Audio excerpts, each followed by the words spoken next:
ఆశ్రయ దుర్గము సర్వోన్నతుడా నీవే నాకు ఆశ్రయ దుర్గము.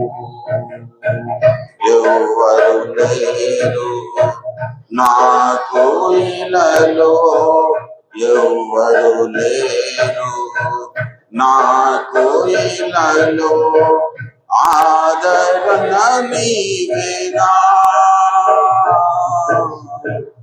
ఆనందము నీవేగా, ఆదరణ నీవేగా, ఆనందము నీవేగా. సర్వోన్నతుడా నీవే నాకు ఆశ్రయ దుర్గము. సర్వోన్నతుడా నీవే నాకు ఆశ్రయ దుర్గము. హల్లెలూయా, దేవునికి స్తోత్రం. హల్లెలూయా, హల్లెలూయా. అందరూ సిట్రైట్ గా ఉన్నారా? యాక్టివ్గా ఉన్నారా? హల్లెలూయా.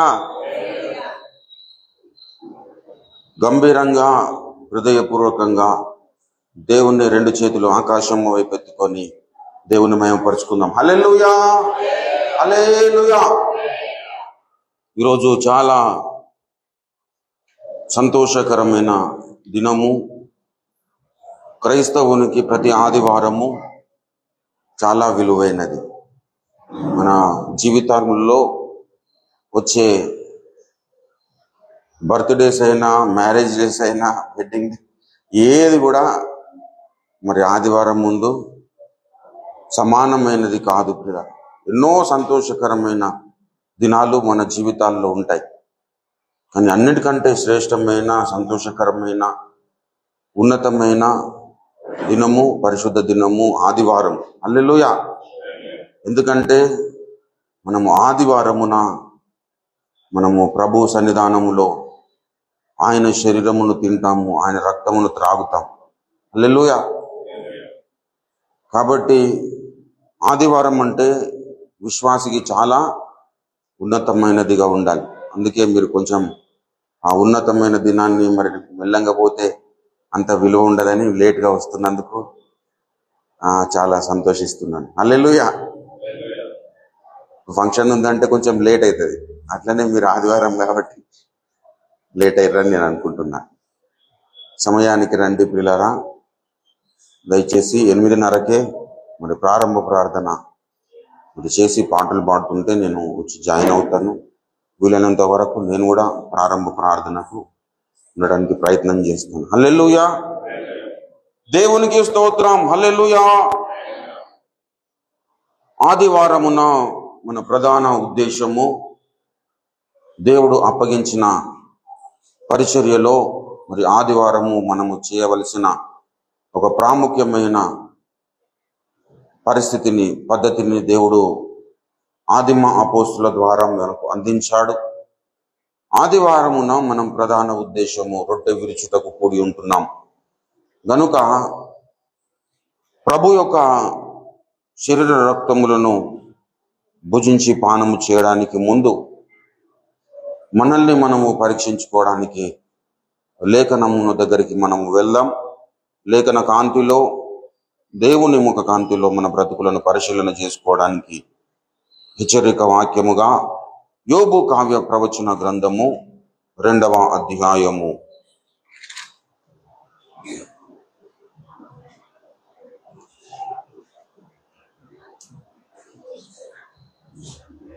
యోబు కావ్య ప్రవచన గ్రంథం 2వ అధ్యాయము 3వ వచనము నుండి చదువుతున్నాను. దయచేసి చిత్తగించండి. అందుకు యెహోవా, నీవు నా సేవకుడైన యోబు సంగతి ఆలోచించితివా? అతడు యథార్థవర్తనుడును న్యాయవంతుడునై దేవుని యందు భయభక్తులు కలిగి చెడుతనమును విసర్జించిన వాడు. భూమి మీద అతని వంటి వాడెవడునూ లేడు. నిష్కారణముగా అతన్ని పాడు చేయుటకు నీవు నన్ను ప్రేరేపించినను అతడు ఇంకనూ తన యథార్థతను వదలక నిలకడగా ఉన్నాడనగా. చదవబడిన ఈ పరిశుద్ధ లేఖన భాగమును దేవుడు మన వినికిడిలో ఆశీర్వదించి ఫలింపజేయునుగాక. ఆమేన్. చిన్న మాట ప్రార్థన చేద్దాం. స్తోత్రములు స్తోత్రములు స్తోత్రములు స్తోత్రములు స్తోత్రములు నాయన, ప్రేమ కలిగిన మా ప్రియ పరలోకపు తండ్రి, జీవము కలిగిన మా మిక్కిలి గొప్ప దైవమ్మ, నీకు వందనాలు, స్తోత్రములు, స్తుతులు ప్రభువా. ఒక వారము దినములు మా బ్రతుకులలో క్షేమముగా దాటిపోజేసి మరొక నూతన పునరుత్థాన దినమును మా బ్రతుకుల్లో మీరు అనుగ్రహించి ఈ ఉదయకాల సమయంలో నీ సన్నిధానంలో సంఘముగా ఈ విధంగా సమావేశం అవడానికి మీరిచ్చిన గొప్ప కృపను బట్టి, ధన్యతను బట్టి నీకు వందనాలు, స్తోత్రములు, స్తుతులు ప్రభువా. మాకంటే ఎంతో మంది ఉన్నతులు, అందచందాలు గలవారు, ఐశ్వర్యవంతులు, గొప్పవాళ్ళు, గనులు అయినప్పటికీ ప్రభువా నా తండ్రి, ఈరోజు నా తండ్రి నా ప్రభువా ఈ విధంగా నిన్ను స్తుతించలేని స్థితిలో వారు ఉండిపోయారు. నీకు వందనాలు, స్తోత్రములు ప్రభువా. కాలగర్భంలో కలిసిపోయారు చాలా మంది ప్రభువా నా తండ్రి, నేను నామం మెరుగక లోకములో నా తండ్రి నా ప్రభు జీవిస్తుంటుండగా అల్పులమైన మమ్మల్ని ప్రభువా నాయనా నా తండ్రి నీ యొక్క స్వజనముగా చేసుకొని ప్రభువా నీ సన్నిధానానికి నడిపించిన విధానాన్ని బట్టి నీకు వందనాలు, స్తోత్రములు, స్తుతులు ప్రభువా. కరుణగల మా తండ్రి నీకు వందనాలు, స్తోత్రములు ప్రభువా. చదవబడిన ఈ యొక్క పరిశుద్ధ లేఖన భాగమును బట్టి నీకు వేలాది వందనాలు, కృతజ్ఞతాస్తుతులు, స్తోత్రములు ప్రభువా. చదవబడిన ఈ పరిశుద్ధ లేఖన భాగము ద్వారా నాతో మాతో మా అందరితో ప్రభా మీరు తేటగా మాట్లాడండి. బలకై మమ్మల్ని సిద్ధపరచండి. అయోగ్య నీ దాసుడు నిలబడి ఉంటుండగా నీ దాసుని ప్రభువా నీ శిలువ రక్తముతో బాగుగా కడగండి, పరిశుద్ధపరచండి, పవిత్రీకరించండి. నీ దాసుని అజ్ఞాన కృతములు, అతిక్రమ క్రియలు, సకల దోషములు, సకల విధములైన పాపములన్నీ నీ దాసుని నుండి తొలగిపోయేటట్లు నీ రక్తముతో కడిగి పరిశుద్ధపరిచి పవిత్రీకరించి శుద్ధునిగా చేసి ప్రభువా నీ మహాకృప చేత నీ దాసుని నింపి ప్రభువా నీ దాసుని నీ యొక్క పరిశుద్ధాత్మ అభిషేక తైలము చేత నీ దాసుని తలడంటి నీ యొక్క పరిశుద్ధాత్మ అభిషేకము చేత నీ దాసుని అభిషేకించుకొని ప్రభువా నీ దాసుని జ్ఞానమును మరుగుపరిచి ప్రభువా నీ జ్ఞానము చేత నీ దాసుని నింపి నీ నోటి బూరగా నా తండ్రి నీ దాసుని వాడుకొనండి. కన్న తండ్రి నీకు వందనాలు, స్తోత్రములు. తేటగా నాతో మాతో మీరు మాట్లాడండి. మీరు మాట్లాడే దేవుడవు గనుక నీకు వందనాలు, స్తోత్రములు ప్రభువా. మీరు మాట్లాడుచుంటుండగా వినుబుద్ధి, వినగల చెవి, గ్రహించే మంచి మనస్సును, లోబడగలిగిన జీవితములను అందరికి ప్రసాదించి నడిపించి మహిమనందుమని యేసు పరిశుద్ధ నామంలోనే స్తుతిస్తూ ప్రార్థిస్తూ అడిగి బ్రతిమిలాడి స్వతంత్రించుకుంటున్నాం మా పరమ తండ్రి. ఆమేన్, ఆమేన్, ఆమేన్. దేవునికి స్తోత్రం. హల్లెలూయా, హల్లెలూయా. ప్రభువు నందు నాకు అత్యంత ప్రియమైన దేవుని బిడ్డలారా, చేరవచ్చిన మీ అందరికీ మన ప్రభువును రక్షకుడైన యేసుక్రీస్తు వారి శుభనామమున వందనాలు, శుభాలు, దైవాశీస్సులు తెలియజేస్తా ఉన్నాను. దేవుని సన్నిధానానికి మనము వచ్చినప్పుడు మన మనస్సులను జాగ్రత్తగా సిద్ధపరచుకోవాలని లేఖనము మనకు తెలియపరుస్తుంది.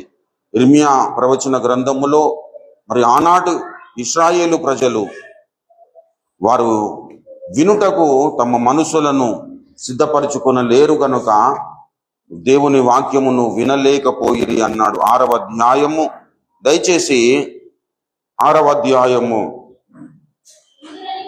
10వ వచనము. విందురని నేను ఎవరితో మాట్లాడేదను, ఎవరికి సాక్ష్యం ఇచ్చేదను, వారు వినుటకు తమ మనసులను సిద్ధపరచుకున్నారు గనుక వినలేకపోయారు. ఇదిగో వారు దేవుని యెహోవా వాక్యము అందు సంతోషము లేని వారై దానిని తృణీకరింతురు.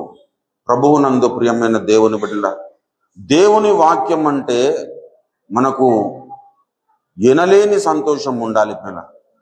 హల్లెలూయా. దేవునితో నడిచే ప్రతి భక్తుడు దేవుని వాక్యాన్ని గౌరవించాడు. దేవుని వాక్యమును గౌరవించకుండా దేవునికి ఇష్టలుగా మనము బ్రతకలేము. ఎందుకంటే వాక్యమే దేవుడై ఉన్నాడు. హల్లెలూయా. ఆది యందు వాక్యము ఉండెను, వాక్యము దేవుని యొద్ద ఉండెను, వాక్యము దేవుడై ఉండెను. ఆ వాక్యమే శరీరధారి అయి కృపాసత్య సంపూర్ణుడుగా మన మధ్యలో నివాసము చేశాడు. కాబట్టి వాక్యమును శ్రద్ధగా వినాలి. వాక్యమును విన్నంతగా మనం ఇంకా దేనిని కూడా వినద్దు. హల్లెలూయా. అంత మధురమైనది దేవుని వాక్యం. అది ఎప్పుడు మనకు మధురమైనదిగా అనిపిస్తుందంటే దేవుని వాక్యమును మనము అనుసరిస్తున్నప్పుడు ఇంకా మనము తెలుసుకోవాలన్న ఉబలాటం మనలో వస్తుంది. అదే మనం తెలుసుకోలేమనుకో, దేవుని వాక్యమును అనుసరించలేమనుకో, మనకు ఆయాసంగా మారుతుంది పిల్ల. దేవుని వాక్యం వినాలంటే ఆయాసం అనిపిస్తుంది. అరే, ఇప్పటి వరకు పాటలు పాడినాం, మంచిగా ఎంజాయ్ చేసినాం, కానీ ఇప్పుడు వాక్యం వినాలంటే నిద్ర వస్తుంది. హల్లెలూయా. అప్పటి వరకు మంచిగా దేవుని స్తుతిస్తారు, వాక్యం ప్రారంభించగానే నిద్ర వస్తూ ఉంటది, లేదంటే ఇంకా ఇవేవో గుర్తుకొస్తుంది. కానీ దేవుని లేఖనమును మనం చాలా జాగ్రత్త, దేవుని మాటలను శ్రద్ధగా వినాలి, మిక్కిలి శ్రద్ధగా వినాలి, మిక్కిలి శ్రద్ధగా వినాలి. దేవుని వాక్యమును ఎంత ఎక్కువగా వింటే అంత ఎక్కువ విశ్వాసం నీలో కార్యం జరిగిస్తుంది. అంత విశ్వాసం వస్తుంది. వినుట వలన విశ్వాసము కలుగును, వినుట దేవుని గురించిన మాట వలన కలుగును అన్నాడు రోమాపత్రికలు. ప్రభునందు ప్రియమైన దేవుని బిడ్డ, వినుట అనేది చాలా శ్రేష్టమైనది. అయితే దేవుని వాక్యమును ఎలా వినాలంటే దాని యందు మనం సంతోషంతో వినాలి. హల్లెలూయా. అక్కడ ఏం చెబుతున్నారు? ఇదిగో వారు యెహోవా వాక్యమునందు సంతోషము లేని వారై దానిని తృణీకరించడానికి గల కారణం చెబుతున్నాడు. దేవుని వాక్యమును ఎందుకు తృణీకరిస్తున్నారట అంటే వాక్యము పట్ల సంతోషము లేదు. దేవుని యెహోవా వాక్యము పట్ల వారికి సంతోషము లేదు కనుక వారు ఆ వాక్యమును తృణీకరిస్తున్నారు. ఇప్పుడు దేవుడు అంటే తృణీకరిస్తుంటారు కొంతమంది. ఎందుకు? దేవుడిని నమ్ముకున్నాలంటే కొన్ని క్వాలిటీస్ మనలో ఉండాల్సిన అవసరము ఉన్నది. ఇప్పుడు మనము ఎన్నో భయంకరమైన పాపాలు చేసుకుంటూ దేవునితో మనం సహవాసము చేయలేము, ప్రార్థన కూడా చేయలేము. పాపము చేసేవాడు ప్రార్థన చేయలేడు, ప్రార్థన చేసేవాడు పాపము చేయలేడు. అట్లనే దేవుణ్ణి అనుసరించేవాడు పాపముతో సాంగత్యము, లోకముతో సాంగత్యం చేయలేడు. కాబట్టి దేవుణ్ణి అనుసరిస్తున్నప్పుడు మనము దేవుని వాక్యము పట్ల శ్రద్ధగా ప్రవర్తిస్తాం పిల్లరా. దేవుని వాక్యాన్ని శ్రద్ధగా వింటాం. భక్తుడు ప్రవచిస్తూ ఉన్నాడు, ఇదిగో నేను ఎవరితో మాట్లాడేదను వారు వినుటకు తమ మనసులను సిద్ధపరచుకోలేరు కనుక వినలేకపోయారు. అంటే మన మనసులను మొట్టమొదటిగా మనం ఏం చేయాలి? దేవుని వాక్యం కొరకు సిద్ధపరచుకోవాలి. ఈరోజు ఎంతసేపు మాట్లాడినాను దేవా నేను మాటలు వింటాను, నోట్ చేసుకుంటాను, ఆ ప్రకారంగా బ్రతకడానికి నేను ఇష్టపడతానని చెప్పేసి భక్తి శ్రద్ధలతో మనం దేవుని సన్నిధానానికి రావాలి. హల్లెలూయా. ప్రభునందు ప్రియులారా, ప్రభు నాకు తెలుసు, మేము చిన్నగా ఉన్నప్పుడు 5 గంటలు 4 గంటలు మామూలుగా ఇప్పుడు చైర్ల మీద కూర్చున్నాం, కానీ అప్పుడు కార్పెట్లు కూడా కరువైన కాలంలో మేము మరి జీవించినాం. 4 గంటలు అట్లనే మళ్ళా కనీసము బయటకు ఏదైనా వాష్రూమ్ కన్నా మళ్ళీ వాష్రూమ్కి వెళ్తే మళ్ళీ ఏదైనా మిస్ అయిపోతామని చెప్పేసి దైవ సేవకుడు గద్దించేవాడు, ఎందుకు ఊకి బయటకు లోపలికి తిరుగుతుంటారు అని చెప్పేసి సీరియస్ అయ్యేవాడు. కాబట్టి ముందే సిట్ రైట్గా అన్ని సిద్ధపరచుకొని, ఇప్పుడు ప్రసంగం ప్రారంభమవుతుంది, ఇంకా 4-5 గంటలైనా సరే నేను లేవకుండా, ఏది ప్రాబ్లం ఉన్నా కానీ ఆ 4-5 గంటలు దేవుని వాక్యం మీదనే దృష్టి పెట్టేవాళ్ళం. ఇప్పుడు 1 గంట సేపట్లో మొత్తం సంఘారాధన అయిపోతుంది. మరి ఎన్ని పాటలు పాడుతున్నారు, ఎన్ని విజ్ఞాపనలు ప్రార్థన చేస్తున్నారు, కానుకలు ఎప్పుడు వేస్తున్నారు, మరి మెసేజ్ ఎప్పుడు చెప్తున్నారు, బల్ల ఎప్పుడు తీసుకుంటున్నారు, ఏం అర్థం కాని వ్యవహారంగా తయారైపోయింది. ఎందుకంటే మనుషులు లేజీ తయారైపోయినారు. హల్లెలూయా. మనుషులు ఎలా తయారైపోయారు? లేజీగా అయిపోయారు, సోమరులు అయిపోయారు. ప్రభునందు ప్రియులారా, కానీ చురుకుగా ఉండుట గొప్ప భాగ్యము అని లేఖనము సెలవిస్తా ఉంది. ప్రభునందు ప్రియులారా, మనం భౌతిక విషయములో ఎలా ఉన్నా పర్వాలేదు, దాన్ని దేవుడు ఎక్స్క్యూజ్ చేస్తాడు. కానీ ఆత్మీయ విషయములోకి వచ్చేసరికి మనము చాలా సీరియస్గా ఉన్నాం. ఎందుకంటే మనము ఈ లోక సంబంధులము కాదు. హల్లెలూయా. మనము మన పౌరస్థితి ఎక్కడుంది? పరలోకంలో ఉంది. కాబట్టి మనం పరలోక సంబంధులముగా ఈ లోకములో జీవించాలి. హల్లెలూయా. ఈ లోక సంబంధులముగా ఈ లోకంలో జీవించడము చాలా ఈజీ, కానీ పరలోక సంబంధులముగా మనం ఈ లోకంలో జీవించాలంటే చాలా కష్టం. మరి కష్టం కదా, మరి ఎందుకు చెప్తున్నాము అంటే, కష్టమైనదే మనం చేయడానికి దేవుడు పిలిచాడు. దేవుడు ఎలా పిలిచాడు? నా కాడి మోయుడు అని అన్నాడు. హల్లెలూయా. నాకు పిలిచినట్టే పిలిచి, ప్రయాసపడి భారం మోచిన సమస్త జిల్లాల నా యొద్దకు రండి, నేను మీకు విశ్రాంతిని కలగజేస్తున్నాడు. మత్తయి 11:28. 29 ఏం చెప్తాడు? నా కాడి మోయుడు. అరే, మళ్ళీ ప్రయాసాలు తొలగించావు, ప్రయాసాలు తీసేసావు, శాంతినిస్తానన్నావు, మళ్ళీ నా మీద కాడి మోపుతావా?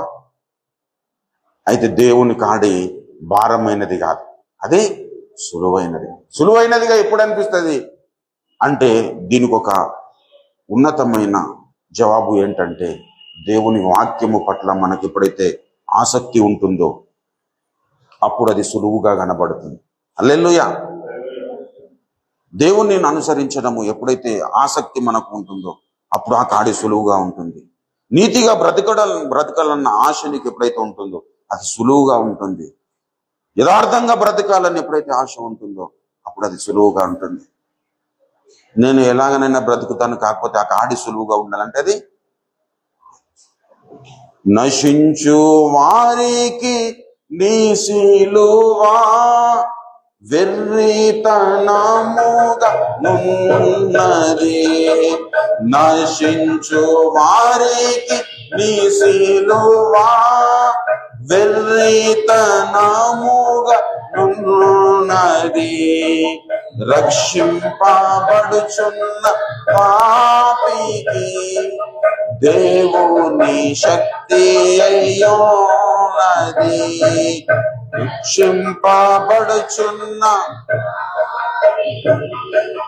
దేవుని శక్తి అయ్యోనది. నీ రక్తమే నన్ను శుద్ధీకరించు. నీ రక్తమే నా బలము. నీ రక్తమే నా బలము. హల్లెలూయా. నశించుచున్న వారికి దేవుని గూర్చిన వార్త వెర్రితనముగా ఉంది. దేవుని గూర్చిన వార్త అంటే వాక్యం. హల్లెలూయా. దేవుని ఉపదేశము, దేవుని సందేశము నశించున్న వారికి వెర్రితనముగా అనిపిస్తుంది, కానీ రక్షింపబడుచున్న మనకు దేవుని శక్తిగా ఉండాలి. హల్లెలూయా. ఇప్పుడు మటన్ ఇంట్లో వండుకున్నాం అనుకో, పిల్లలకి అరే మంచిగా తిని పెట్టా, కొంచెం ముక్కలు మంచి వాళ్ళకు తీసి ఆ బోన్ తీసి దాంట్లో నుంచే మనము తినం, కానీ పిల్లలకు పెడతాం, వాళ్ళని అట్లా పోషించడానికి ఇష్టపడతాం. ఇప్పుడు దేవుడు కూడా ప్రతి వారం మనల్ని పోషించడానికి మన మధ్యలోకి వస్తాడు. హల్లెలూయా. కాబట్టి దేవుని వాక్యాన్ని మనం బాగా భుజించాలి, బాగా ఆకలింపు చేసుకోవాలి, ఆ ప్రకారంగా జీవించడానికి మనం ప్రయత్నం చేయాలి. కాబట్టి దాని కొరకు మనం ఏం చేయాలి?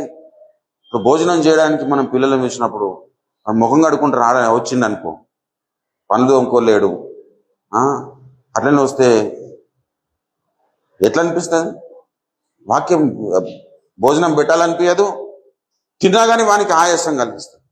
అట్లనే దేవుని వాక్యమును వినాలంటే కూడా మన మనసులను ముందట ఏం చేసుకున్నాలి? సిద్ధపరచుకోవాలి. మంచిగా బ్రష్ చేసుకొని మంచిగా కడుక్కొని ఊరంతా మంచిగా పుక్కిలించి ఆ తర్వాత ఒక 5 నిమిషాలు ఏదన్నా కొంచెం ఒక 2 గ్లాసులు చిన్న కొంచెం వాటర్ తాగి 5 నిమిషాలు అయిన తర్వాత మంచిగా ప్రశాంతంగా భోజనం చేసినాం అనుకో, అప్పుడు మనకు అది మన ఆరోగ్యానికి శక్తిని ఇస్తుంది. హల్లెలూయా. మన శరీరానికి శక్తిని ఇస్తుంది, ఆరోగ్యం ఇస్తుంది.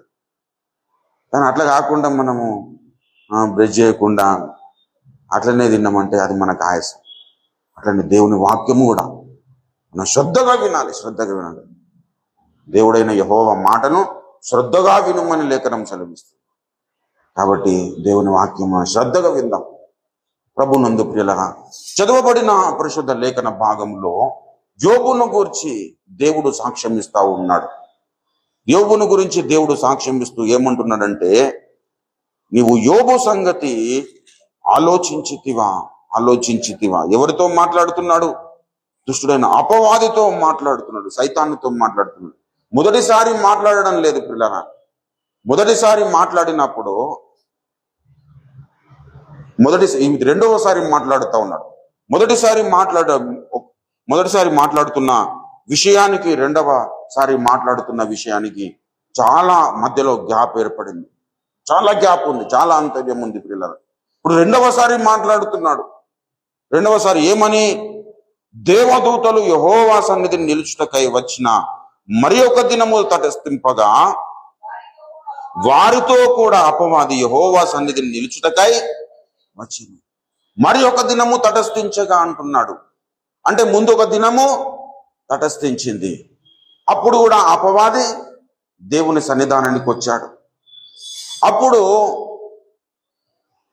ఈ రెండవ విషయము మనం చదువుకోవడానికి, మనము ధ్యానించడానికి ముందు మొదట ఏం జరిగిందో మనం తెలుసుకోవాల్సిన అవసరము ఉన్నది.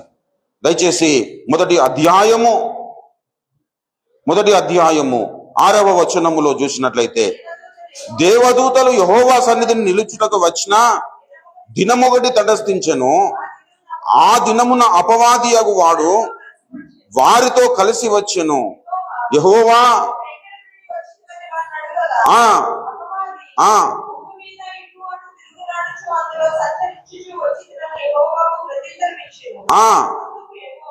నీవు నా సేవకుడైన యోబు సంగతిని ఆలోచించితివా? అతడు యథార్థవర్తనుడును న్యాయవంతుడునై దేవుని యందు భయభక్తులు కలిగి చెడుతనమును విసర్జించిన వాడు భూమి మీద అతని వంటి వాడు ఎవడునో లేడు. దేవుని నామానికి స్తుతి కలుగును గాక. ప్రభువునందు ప్రియమైన దేవుని బిడ్డలారా, భూమి మీద అతని వంటి వాడు ఎవడు లేడు. యోబు ఎటువంటి వ్యక్తిత్వము కలిగిన వాడంటే యథార్థవర్తనుడు, న్యాయవంతుడు, చెడుతనమును విసర్జించిన వాడు, దేవుని యందు భయభక్తులు కలిగిన వాడు. ప్రభునందు ప్రియమైన దేవుని బిడ్డల, యథార్థతను సంతరించుకున్నాడు. అదేవిధంగా న్యాయముగా నడుచుకొనుచున్నాడు. దేవుని యందు భయభక్తులు కలిగి ఉన్నాడు, చెడుతనమును విసర్జించాడు. మానవుని జీవితములో మనకు ఆయాసము కలిగించే మాటలలో ఒకటి ఏంటంటే చెడుతనమును విసర్జించడం. ఆదాము పిల్లలముగా చెడుతనమును సంపాదించుకోవడానికి మనము చాలా ఆతురత పడతాం, కానీ చెడుతనమును విసర్జించడానికి మనము ఇష్టపడము పిల్లలు. కానీ యోబు భక్తుడు చెడుతనమును విసర్జించాడు. చెడుతనమును విసర్జించడము అషమ్మసి వ్యవహారము కాదు పిల్లలు. చెడుతనమును విసర్జించాలి అనేది యోబులో నుండి మనము నేర్చుకోవాలి పిల్లలు. చెడుతనమును విసర్జించాలి అంటే విసర్జించవలసినది చెడుతనము. చెడుతనమును విసర్జించకపోతే మనము నష్టపోతామని అర్థము. చెడుతనమును విసర్జించకపోతే మనము ప్రయోజనకరులము కాలేమని అర్థం. చెడుతనమును విసర్జించకపోతే మనము దేవునికి ఇష్టలముగా జీవించలేమని అర్థం. చెడుతనమును విసర్జించకపోతే మనము యథార్థవంతులము కాలేము అని అర్థమవుతుంది. యోబు తన జీవితములో, యోబు కావ్య ప్రవచన గ్రంథము బైబిల్ గ్రంథములోకెల్లా అత్యంత ప్రాముఖ్యమైన గ్రంథము. మొదటి గ్రంథము బైబిల్ గ్రంథములో ఆది కాండము కంటే ముందు రాయబడిన గ్రంథము యోబు గ్రంథము. అప్పటికి లేఖనాలు లేవు, ఎవరు చెప్పేవాళ్ళు లేరు. అయినప్పటికీ యోబు యథార్థముగా నడుచుకున్నాడు, దేవుని యందు భయభక్తులు కలిగి నడుచుకున్నాడు. యోబు ఎలాంటి వ్యక్తిత్వం అంటే, యోబు తన ఒకడు మాత్రమే కాదు, తన పిల్లలు కూడా ఏ విధంగా ఉండాలో, తన పిల్లల విషయంలో తన బాధ్యత ఎలాంటిదో అన్ని ఎరిగినవాడు. దయచేసి ఆ మొదటి అధ్యాయము చూడండి. మొదటి అధ్యాయము దయచేసి 5వ వచనములో చూసిన, వారి విందు కాలములు పూర్తి కాగా యోబు తన కుమారులు పాపము చేసి తమ హృదయములలో దేవుని దూషించిరేమో అని వారిని పిలువనంపించి వారిని పవిత్రపరిచి అరుణోదయమున లేచి వారిలో ఒక్కొక్కరి నిమిత్తమై దహన బలిని అర్పించుచూ వచ్చెను. యోబు నిత్యము అలాగున చేయుచూ వచ్చెను. హల్లెలూయా. తమ పిల్లలు తమ హృదయములో దేవుని దూషించిరేమో అని ఒక ఆలోచన కలిగి ప్రతి ఉదయమున దేవుని సన్నిధానంలో అరుణోదయమున అంటే ఉదయకాల సమయంలో లేచి యెహోవాకు బలి అర్పిస్తా ఉన్నాడు, దహన బలి అర్పిస్తా ఉన్నాడు. ప్రభువా, నా పిల్లలు ఒకవేళ తమ హృదయములు భౌతికంగా తప్పు చేయకుండా వారిని జాగ్రత్త పరిచాడు. హల్లెలూయా. తమ హృదయములోను గురించి మాట్లాడుతున్నాడంటే తమ భౌతిక జీవితంలో పొరపాట్లు చేయలేని స్థితిలో పిల్లలు ఉన్నారని అర్థం. హల్లెలూయా. యోబు ఇచ్చిన 10 మంది పిల్లలు భౌతిక రీత్యా చాలా పర్ఫెక్ట్ గా ఉన్నారు, కానీ హృదయమును మనం చూడలేం కదా. కాబట్టి హృదయమును ఒకవేళ వారు పాపము చేసి ఉన్నారేమో, దేవుని దూషించి ఉన్నారేమో అని చెప్పేసి వారి కొరకు నిరంతరం యోబు ఏం చేస్తా ఉన్నాడు? ప్రతి ఉదయకాల సమయంలో దేవుని సన్నిధానంలో దహన బలి అర్పిస్తా ఉన్నాడు. యోబు నిత్యము అలాగున చేయుచుండే. ఒకరోజు చేసి ఒకరోజు పట్టించుకోకపోవడం కాదు, ప్రతిరోజు వారి పిల్లల గురించి బాధ్యత కలిగి ప్రవర్తించారు. యోబు మనుషులు చెప్పడం లేదు యోబు ఎలాంటి వాడు. సర్వ బ్రహ్మాండానికి చక్రవర్తి అయిన యేసుక్రీస్తు ప్రభువు దేవుడు చెబుతా ఉన్నాడు యోబు యథార్థవంతుడు అని. మనుషుల దృష్టికి మనం యథార్థవంతులం కాగలుగుతాం. మన దగ్గర డబ్బు ఫుల్గా ఉన్నదనుకో, 1,00,000 కోట్ల రూపాయలు ఉన్నదంటే మనం ఎంత దొంగతనంగా లంగతనంగా బ్రతికినా కానీ లోకం మనకి ఇచ్చేది ఆయన యథార్థవంతుడు. ఎందుకంటే డబ్బు ఉంది కాబట్టి. పాకెట్ మే పైసా అయితే పాపం బి పరిశుద్ధత కనబడుతుంది. హల్లెలూయా. పాకెట్ మే పైసా నీయే తో పరిశుద్ధుడు కూడా పాపిగా కనబడతాడు లోకానికి. సో యోబును గురించి లోకం సాక్ష్యం ఇవ్వడం కాదు, దేవుడు సాక్ష్యం ఇస్తాడు. దేవుడు ఏం చూస్తాడు? మనుషులో పై రూపమును చూస్తాడు, కానీ దేవుడు హృదయమును లక్ష్య పెడతాడు. హల్లెలూయా. కాబట్టి హృదయమును ఎరిగిన యేసుక్రీస్తు ప్రభువారు, హృదయమును ఎరిగిన దేవుడు దేవుని సన్నిధానంలో యోబు ఎలాంటి వాడో సాక్ష్యం ఇస్తా ఉన్నాడు. లోకములో యోబు ఎలా జీవిస్తున్నాడో సాక్ష్యం ఇస్తా ఉన్నాడు. యోబు యథార్థవర్తనుడు. సరే, అప్పుడు అపవాదితో అంటున్న కాలములో అపవాది అంటున్నాడు యోబు అలాగా ఒట్టిగానే లేడు ప్రభువా, నువ్వు ఆయనను ఆశీర్వదించావు కాబట్టి యథార్థవంతుడు, నువ్వు ఆశీర్వదించావు కాబట్టి న్యాయవంతుడు, నువ్వు ఆశీర్వదించావు కాబట్టి నీ అందు భయభక్తులు కలిగి ఉన్నాడు, నువ్వు ఆశీర్వదించావు కాబట్టి చెడుతనంను విసర్జిస్తున్నాడు. అంతేగాని నువ్వు ఒకసారి ఆశీర్వదించడం మానేసి అప్పుడు యోబు ఎలా నిన్ను దూషిస్తాడో ఒకసారి చూద్దామని చెప్పేసి మరి అపవాది సైతాను దేవుని సన్నిధానంలో ఒక ఆర్జీ పెట్టుకుంటాడు. అప్పుడు సరే నువ్వేమన్నా చేయి, కానీ ఆయన ప్రాణమును మాత్రం ముట్టద్దు అని చెప్పినాడు. దయచేసి చూడండి, దయచేసి మొదటి అధ్యాయము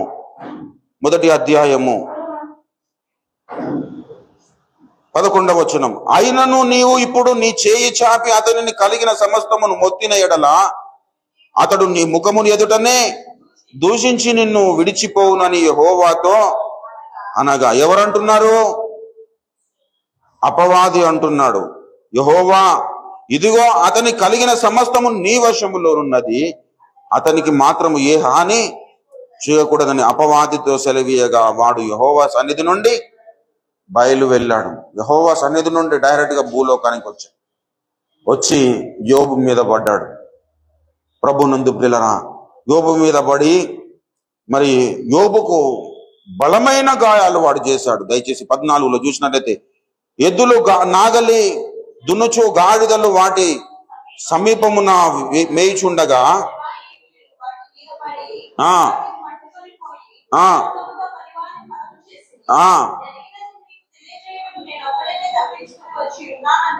ఆ ఆ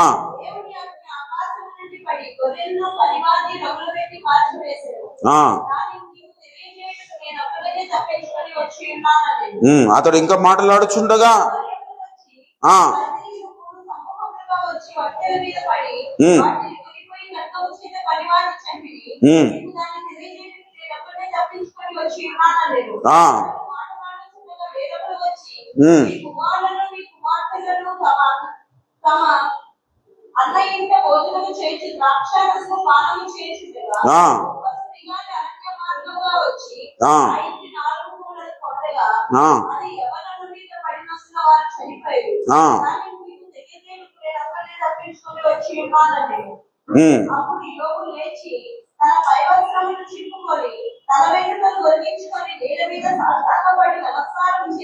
దేవుని నామానికి స్తుతి కలుగును గాక. చూడండి ప్రియులారా, తనకున్న సమస్తాన్ని 4 దశలుగా దుష్టుడైన అపవాది మరి సమాధి చేసేశాడు.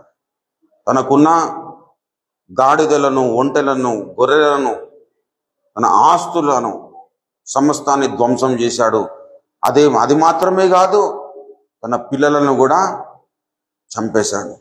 చంపిన తర్వాత యోబు దేవుని ముందు ఎలా మరి ప్రవర్తిస్తాడో మనము చూసినట్లయితే, అప్పుడు యోబు అంటాడు, దయచేసి 21లో, నేను నా తల్లి గర్భము నుండి దిగంబరినై వచ్చి తిని దిగంబరిని అక్కడికి తిరిగి వెళ్ళేదను. ఇది యెహోవా ఇచ్చెను, యెహోవా తీసుకొని పోయాను, యెహోవా నామమునకు స్తుతి కలుగును గాక.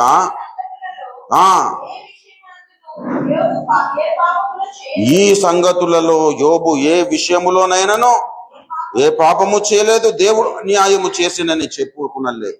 దేవుని నామానికి స్తుతి కలుగును గాక. యథార్థవంతుడంటే అన్ని అనుకూలంగా ఉన్నప్పుడు యథార్థంగా ప్రవర్తించడం కాదు ప్రియ. ఆస్తులు పోయినాయి, గొర్రెల మంద పోయింది, గాడిదలు పోయినాయి, ఒంటెల మంద పోయింది, పిల్లలు చనిపోయారు.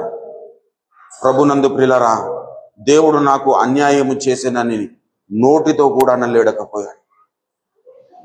ప్రభునందు ప్రియులారా, దేవుడు యోబును యథార్థవంతుడని చెబుతున్నాడంటే, ప్రభునందు ప్రియులారా, యోబు అన్ని ఉన్నప్పుడు మాత్రమే యథార్థవంతుడని కాదు, అన్ని పోయిన తర్వాత కూడా యోబుని ఒక సంగతి నాకు తెలుసు, నువ్వు ఏం చేస్తావో చేసుకపోరా సైతానా. దేవుడు అలా వానికి అధికారం ఇచ్చాడు. వాడు దేవుని సన్నిధానం నుండి యోబు దగ్గరికి వచ్చాడు. యోబుకు కలిగిన సమస్తాన్ని వాడు నష్టపరిచాడు. అయినప్పటికీ యోబు, నేను నా తల్లి గర్భము నుండి దిగంబరినై వచ్చి తిని దిగంబరిగానే అక్కడికి తిరిగి వెళ్ళేదాను. యెహోవా ఇచ్చెను, యెహోవా తీసుకొని పోయాను, యెహోవా నామమునకు స్తుతి కలుగును గాక. ప్రభునందు ప్రియులరా, అన్ని ఉన్నప్పుడు నీ యథార్థత కనపరచడం కాదు, అన్ని ఉన్నప్పుడు నువ్వు న్యాయవంతుడిగా బ్రతకడం కాదు, అన్ని ఉన్నప్పుడు నువ్వు దేవుని యందు భయభక్తులు కలిగి జీవించడం కాదు, అన్ని ఉన్నప్పుడు నువ్వు దేవునికి ఇష్టము లేని విసర్జించడం కాదు. ఏది లేకపోయినా నీ భక్తి జీవితంలో నువ్వు శ్రద్ధాసక్తులతో దేవునికి ఇష్టమైన జీవితమును గడపాలి. హల్లెలూయా.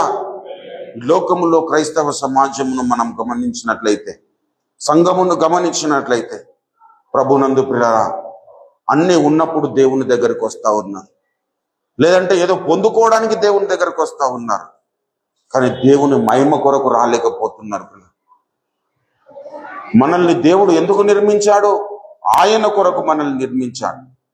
మనము ఆయన వారము, ఆయన మేపు గొర్రెలము అన్నాడు. 100వ కీర్తనలో ఏం చెప్పాడు దావీదు భక్తుడు? చూడండి, 100వ కీర్తనలో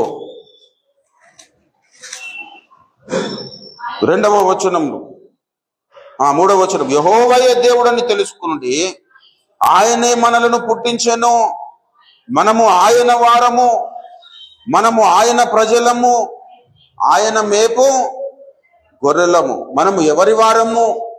మనం దేవుని వారము.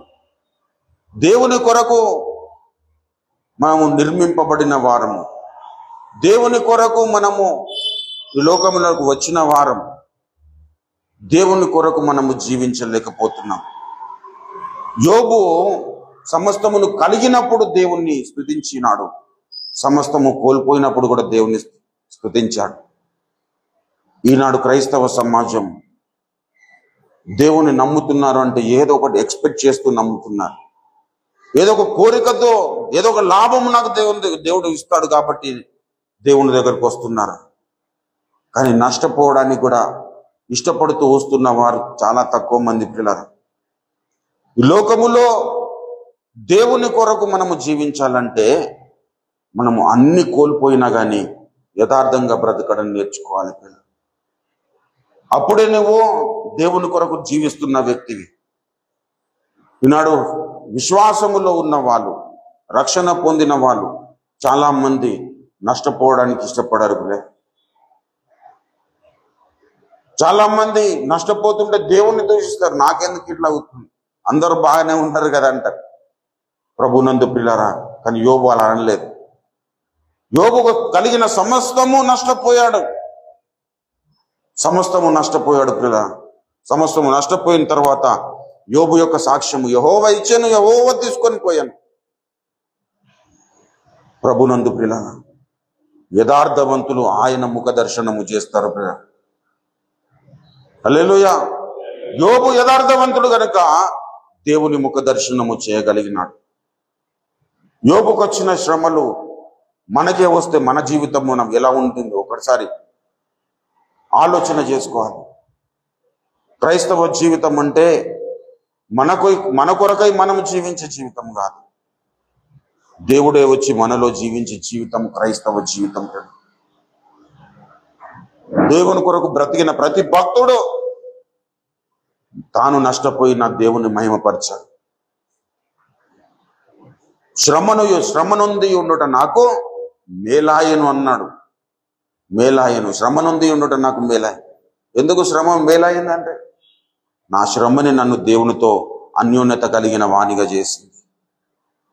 ప్రభునందు ప్రియులారా, ఈ లోకములో మనం బ్రతుకుతున్నప్పుడు మనము యథార్థవంతులముగా బ్రతకాలి. అది ఎప్పుడో అన్నీ బాగున్నప్పుడు యథార్థవంతులముగా బ్రతకాలి, అన్ని కోల్పోయినప్పుడు కాదు. అలా ఉందా? ఏ పరిస్థితుల్లో నువ్వు యథార్థతను విడిచిపెట్టకుండా ఉండాలి. దయచేసి చూడండి, యోబులో తన భార్య వచ్చి ఇకను నీవు యథార్థతను వదలకుందువా అంటారు. దయచేసి రెండవ అధ్యాయము దయచేసి 9వ వచనంలో చూసినట్లయితే, అతని భార్య వచ్చి నీవు ఇంకనూ యథార్థతను వదలకుందువా, దేవుని దూషించి మరణము కమ్మనెను. అంటే సమస్యలు వచ్చినప్పుడు ఆటోమేటిక్గా మనం మానవులంగా మనం చేసే మొదటి కార్యము ఏంటంటే దేవుని దూషించడం. హల్లెలూయా. సమస్యలు వచ్చినప్పుడు మనము దేవుని దూషిస్తాం, కానీ ఆశీర్వాదాలు వచ్చినప్పుడు దేవుణ్ణి స్తుతించలేము. ఇది మానవునికి ఉన్న నైజం పిల్ల. నువ్వు దేవుని యందు భయభక్తులు కలిగి ఉన్నావంటే నీకున్న పరిస్థితులను బట్టి కాదు, దేవుడు యథార్థవంతుడు కాబట్టి, దేవుడు న్యాయవంతుడు కాబట్టి నీవు అలా ఉండడానికి సాధన చేయాలి. యేసయ్య ఏ విధంగానైతే తండ్రి చిత్తము జరిగించడానికి ఇష్టపడ్డాడో మనము కూడా దేవుని చిత్తం జరిగించడానికి ఇష్టపడాలి. యేసయ్య అన్నాడు సిలువలో బలి అవుతున్న టైంలో, ప్రభువా తండ్రి నీ చిత్తమైతే ఈ గిన్నె నా నుండి తొలగించు. అంత మనోవేదనతో దేవుని సన్నిధానంలో వేడుకున్నాడు. కానీ నా చిత్తము కాదు, నీ చిత్తము. ప్రభునందు ప్రియుల, రక్షణ పొందిన మనమందరికీ మన స్వబుద్ధిని ఆధారం చేసుకోవద్దు. మన సొంత శక్తిని మనం ప్రదర్శించడానికి కాదు, మన సొంత ఆలోచనలు ప్రదర్శించడానికి కాదు, దేవుడు నడవమన్నట్లుగా మనం నడవడానికి మనం ఏర్పరచబడిన వారు. హల్లెలూయా. నువ్వు ఎందుకు ఏర్పరచబడిన వాడవు అంటే నీ సొంత కార్యంలో నెరవేర్చుకోవడానికి కాదు, దేవుని కార్యంలో నెరవేర్చడానికి. హల్లెలూయా. చీకటిలో నుండి ఆశ్చర్యకరమైన వెలుగులోనికి దేవుడు మనల్ని పిలిచాడు. దేవుడు మనల్ని పిలిచేయమన్నాడు, మీరు రాజులైన యాజక సమూహము, పరిశుద్ధ జనము, దేవునికి సొత్తైన ప్రజలు. దేవునికి సొత్తైన ప్రజలు అంటే మనము సొత్తైన ప్రజలం అనుకుంటాం. నా ఇష్టం కాదా? అలా కాదు పిల్లరా. రక్షణ పొందిన వెంటనే మన స్వబుద్ధి చనిపోవాలి. మన స్వబుద్ధిని ఎప్పుడైతే ఆధారం చేసుకుంటామో అప్పుడు మనము దేవుని ఎదుట యథార్థవంతులము కాలి. యోబు తన స్వబుద్ధిని ఆధారం చేసుకోలేడు. తనకు చేయమన్నది చేశాడు అంతే. ప్రభునందు పిల్లరా, ఏ విధంగా నేను ఈ లోకానికి వచ్చాను? దిగంబరికి వచ్చాను. దేవుడే నాకు ఇచ్చాడు అన్ని. దేవుడి నుండే పొందుకున్నాను. దేవుడు ఇప్పుడు అన్ని తీసేశాడు. నష్టమేముంది? అప్పుడు దేవుని స్తుతించాను, ఇప్పుడు దేవుని స్తుతించాను. అప్పుడు దేవుడు పలుకుతున్న మాట మనం చదువుకున్న మూల వాక్యము పిల్లరా. సమస్తము కోల్పోయినాడు. తన దగ్గర ఏది లేదు.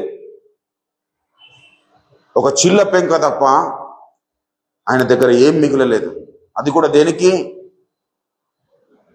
దుష్టుడైన అపవాది సమస్తమును తొలగించడం మాత్రమే కాదు, ఇంకా వీనిలో ఇంకా చాలా కార్యాలు చేయాలి అని అన్నప్పుడు, దయచేసి చూడండి 2వ అధ్యాయము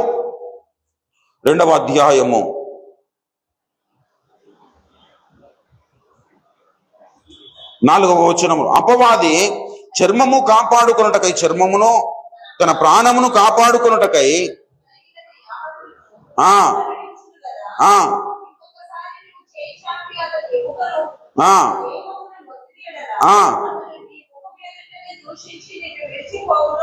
అందుకు యెహోవా నీ వశములో ఉన్నాడు, అతని ప్రాణమును మాత్రము నీవు ముట్టకూడదని సెలవిచ్చాను.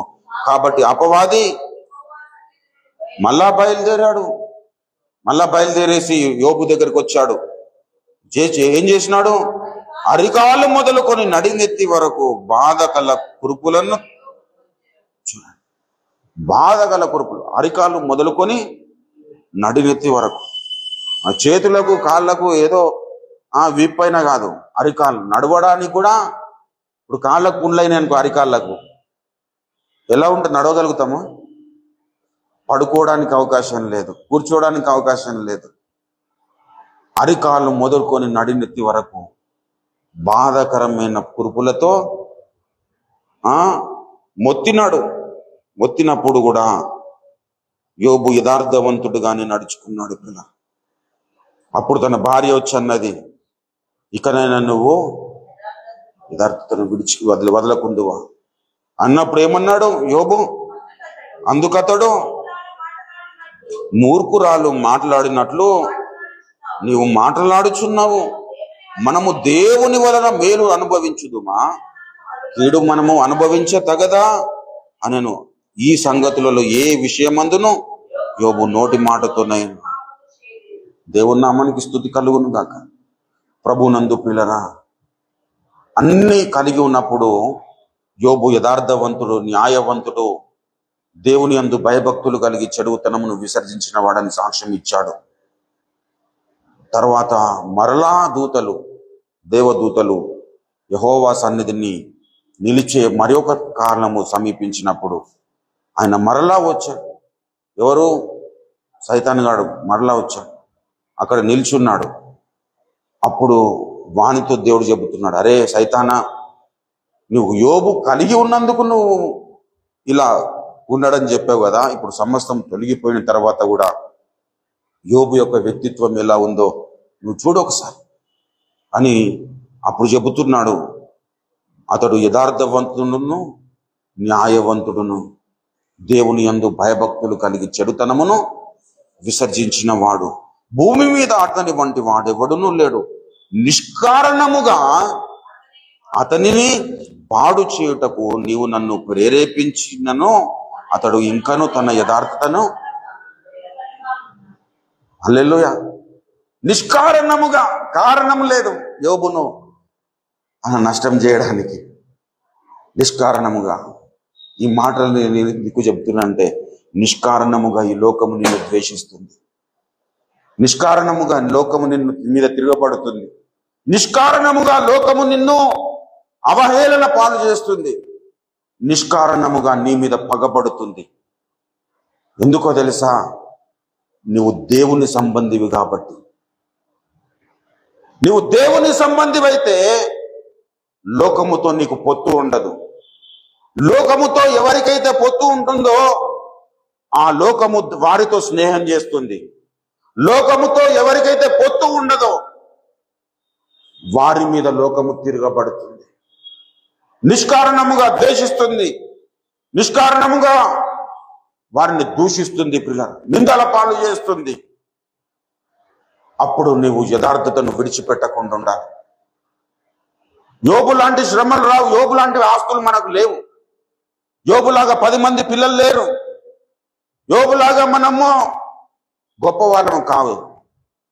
అయినప్పటికీ నీ జీవితంలో దుష్టుడైన అపవాది నిష్కారణంగా నిన్ను ద్వేషిస్తాడు, నిష్కారణంగా నిందల పాలు చేస్తాడు, నిష్కారణంగా నిన్ను అవహేళన పాలు చేస్తాడు. అప్పుడు నీ యథార్థతను దేవుడు పరీక్షిస్తాడు. నువ్వెలా ఉన్నావు? నువ్వు నష్టము కలిగినప్పుడు కూడా నువ్వు చెప్పగలగాలి, నా దేవునికి మహిమ కలుగును గాక. అలా చెప్పగలిగిన క్రైస్తవ సమాజాన్ని బట్టి దేవుడు సంతోషిస్తాడు పిల్లలు. అలా చెప్పలేని క్రైస్తవ సమాజాన్ని బట్టి దేవుడు మరలా ప్రసవ వేదన పడుతున్నాడు. హల్లెలూయా. రక్షింపబడిన నీవు, నేను, మనమందరము పరిస్థితులు బాగా ఉన్నాయి కాబట్టి దేవుని స్తుతించడం కాదు. ఒక టైం వచ్చినప్పుడు అప్పుడు కూడా నీవు దేవుని స్తుతించగలగాలి. యోబుకున్న సమస్తము దుష్టుడైన అపవాది మోస్తాడు. యోబుకున్న సమస్తాన్ని నష్టపరిచాడు, కానీ యోబు ఎక్కడ కూడా తప్పిపోలేదు పిల్లగా, యథార్థతను విడిచిపెట్టలేదు. దేవుడు సాక్ష్యం ఇస్తున్నాడు ఏమని? ఇంకను తన యథార్థతను వదలక నిలకడగా ఉన్నాడనగా. హల్లెలూయా. మనం నిలకడగా ఉండాలి, భక్తి జీవితంలో నిలకడగా ఉండాలి, రక్షణ జీవితంలో మనం నిలకడగా ఉండాలి, ప్రార్థన జీవితంలో మనం నిలకడగా ఉండాలి, దేవుని అనుసరించే విషయంలో నిలకడగా ఉండాలి, దేవుని వాక్యమును వినే విషయంలో నిలకడగా ఉండాలి. నిలకడగా ఉన్నాడు యోబు అంటే దాని ద్వారా దేవుడు మనతో మాట్లాడుతున్న విషయం ఏంటంటే మీరు కూడా నిలకడగా ఉండాలని అర్థం. నిలకడగా ఉండాలని దేవుడు మాట్లాడుతున్నాడు, మనం నిలకడగా లేమని అర్థం. నిలకడగా లేము అని ఎందుకు చెబుతున్నాడంటే మనం అనేక విషయంలో తప్పిపోతున్నామని అర్థం. తప్పిపోయిన కారణాన్ని బట్టి మనలో నిలకడగా ఉండదు. దావీదు భక్తుడు అన్నాడు కదా 51వ సంకీర్తనలో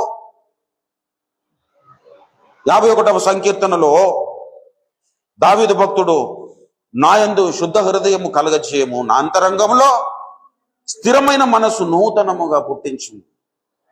పాపము చేసినప్పుడు, దేవుని ఆజ్ఞను ధిక్కరించినప్పుడు, దేవుణ్ణి మనము సరిగా దేవునికి ఇవ్వవలసిన సమయాన్ని, ఇవ్వవలసిన స్థానాన్ని దేవునికి ఇవ్వనప్పుడు మన హృదయ అంతరంగము చెడిపోతుంది పిల్లలు. మన హృదయము స్థిరముగా ఉండదు, మన మనసు స్థిరముగా ఉండదు, మన ఆలోచనలు స్థిరముగా ఉండవు. ఎప్పుడైతే మనము దేవుని దృష్టికి యోగ్యులముగా ఉండమో అప్పుడు మనము అనేక విషయాల్లో చంచలం అవుతాం పిల్లలు. చంచల మనసు దేవునికి ఇష్టమైనది కాదు. చంచల మనసు దుష్టుడైన అపవాదికి చెందినది. స్థిరమైన మనసు దేవునికి చెందినది పిల్లలు. కాబట్టి యేసయ్య ఏమన్నాడు? మీరు చల్లనగానైనను వెచ్చగానైనను ఉండినా మేలు అది. మీరు చల్లగానైనను లేక వెచ్చగానైనా లేక నులువెచ్చని స్థితి ప్రభు నందు ప్రియులరా. అలా మనకు ఒకడు కనపడతాడు. మత్తయి సువార్తలో ఒకడు ధనవంతుడైన యవనస్తుడు కనబడతాడు. దయచేసి చూడండి, మత్తయి సువార్త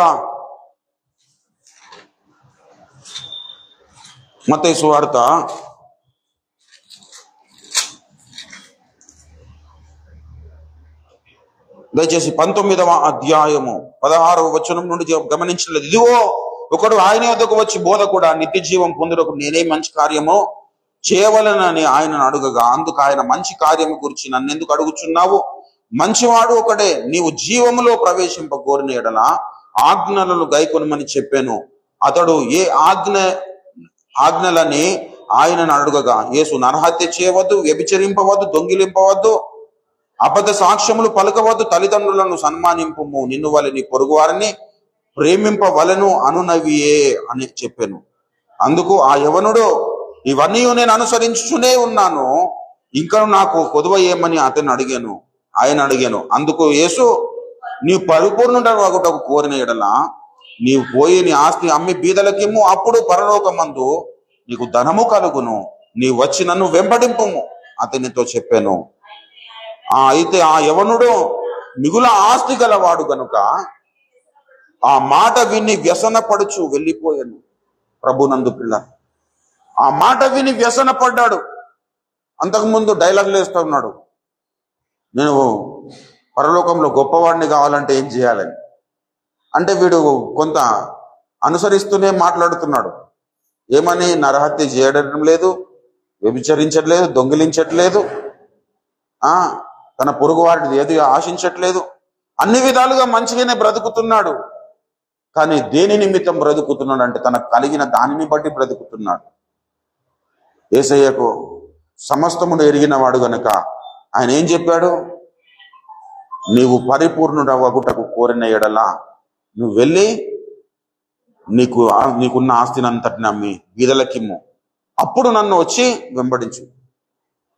యేసయ్యను వెంబడించడానికి మనల్ని మనము ఖాళీ చేసుకోవడానికి ఇష్టపడాలి. యేసయ్యను వెంబడించడం అనేది అందరికి ఇష్టమైన మాట, అవునా?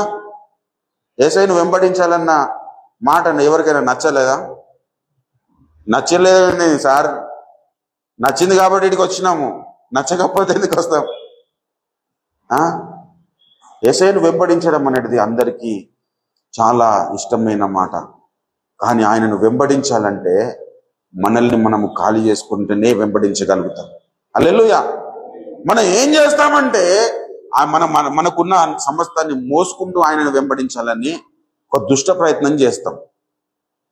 కాబట్టి ప్రతిసారి వ్యసన పడుతూ ఉంటాం, ప్రతిసారి సనుక్కుంటాం, ప్రతిసారి హృదయంను కఠినపరుచుకుంటాం.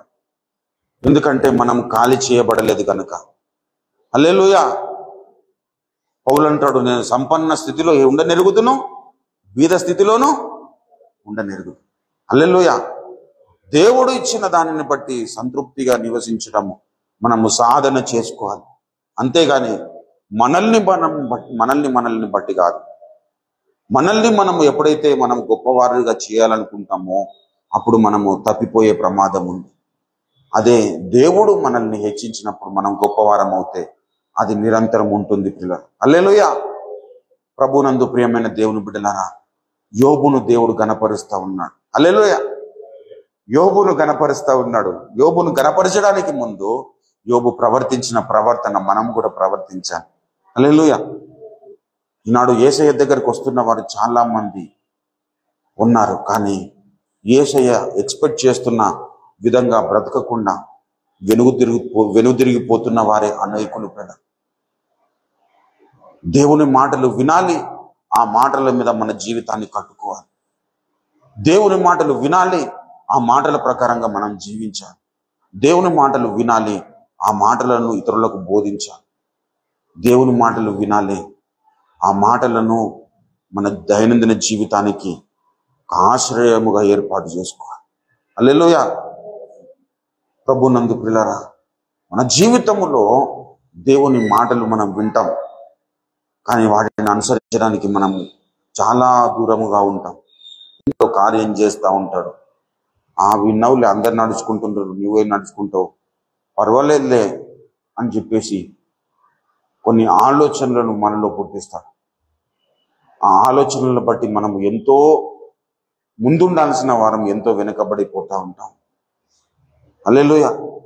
ప్రభునందు ప్రియులారా, ఈనాడు దేవుడు రక్షణ పొందిన ప్రతి విశ్వాసతో దేవుడు మాట్లాడుతూ ఉంటాడు. పరిస్థితుల ద్వారా మాట్లాడతాడు, దైవ సేవకుల ద్వారా మాట్లాడతాడు, మనం ప్రార్థనలో ఉన్నప్పుడు మాట్లాడతాడు, అనేక విధాలుగా మాట్లాడతాడు. మాట్లాడిన ప్రతి మాటను మనం ఒకవేళ సీరియస్గా తీసుకుంటే ఈ భూలోకము ఇంకొక రకంగా ఉంటుంది, అవునా? మరి ఎందుకు ఉండలేకపోతుందంటే దేవుని మాటలను సీరియస్గా తీసుకోలేదు. ప్రభునందు ప్రేరణ, యోబు కాలంలో యోబుకు గ్రంథం లేదు, యోబు కాలంలో బోధించిన వాళ్ళు లేరు, యోబు కాలములో మరి తప్పిపోతే మరి తప్పిపోకుండా ఏ విధంగా జాగ్రత్త పడాలో చెప్పే పరిస్థితులు కూడా ఆయన పరిస్థితులు లేవు. కానీ యోబే వ్యక్తిగతంగా యథార్థతను సంతరించుకున్నాడు. యోబే వ్యక్తిగతంగా దేవుని యందు భయభక్తులు కలిగి జీవించాడు. యోబే వ్యక్తిగతంగా న్యాయమును అనుసరించాడు. యోబు వ్యక్తిగతంగా చెడుతనమును విసర్జించాడు. అలా మనల్ని మనము కూడా ఏం చేసుకున్నాలంటే, పరిస్థితులు బాగున్నప్పుడు మాత్రమే కాదు, నిష్కారణంగా నిన్ను ఎవరైనా ద్వేషించినా నీ యథార్థతను విడిచిపెట్టద్దు. నిష్కారణంగా నిన్ను ఎవరైనా టార్గెట్ చేసి నిన్ను అవహేళన చేస్తున్నా నీ యథార్థతను విడిచిపెట్టద్దు. మనం ఏం చేస్తామంటే, పలానాడు అట్లా చేసిండు కాబట్టి నేను ఇట్లా చేసిన అని మనల్ని మనమే ఎంకరేజ్ చేసుకుంటాం. కానీ యోబు అలా చేయలేదు. దేవుని నామమునకు స్తుతి కలుగున్నాడు. యెహోవా ఇచ్చెను, యెహోవా తీసుకొని ప్రభునందు పిల్లలు, ఈనాడు దేవుడు యోబుల కోసము వెతుకుతున్నాడు. బయట కాదు పిల్ల, క్రైస్తవ సంఘంలో యోబులు ఎంతమంది అన్నట్టు దేవుడు చూస్తావు. బాధ వచ్చినప్పుడు నన్ను ద్వేషించిన వారు ఎంతమంది, కష్టం వచ్చినప్పుడు నన్ను దూషించిన వారు ఎంతమంది, ఆ కష్టాలలో నన్ను అనుసరించిన వారు ఎంతమంది, నష్టాలలో నన్ను కలిగి ఉన్న వారు ఎంతమంది, నన్ను స్తుతించిన వారు ఎంతమంది అని దేవుడు యోబుల కోసం వెతుకుతున్నాడు. నీవు నేను కనబడగలిగిన స్థితిలో ఉంటే మనం ధన్యులం. కనబడలేని స్థితిలో ఉంటే, ప్రభువా యోబు లాంటి సహనము నాకు ఇవ్వమని ప్రార్థన చేయాలి. యాకోబు పత్రికలో చూడండి, యోబును గురించి యాకోబన్న సాక్ష్యం ఇస్తాడు. దయచేసి యాకోబు పత్రిక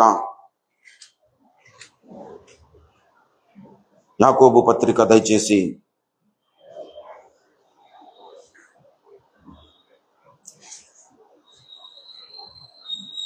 5వ అధ్యాయము. సహించిన వారిని ధన్యులనుచున్నాము కదా.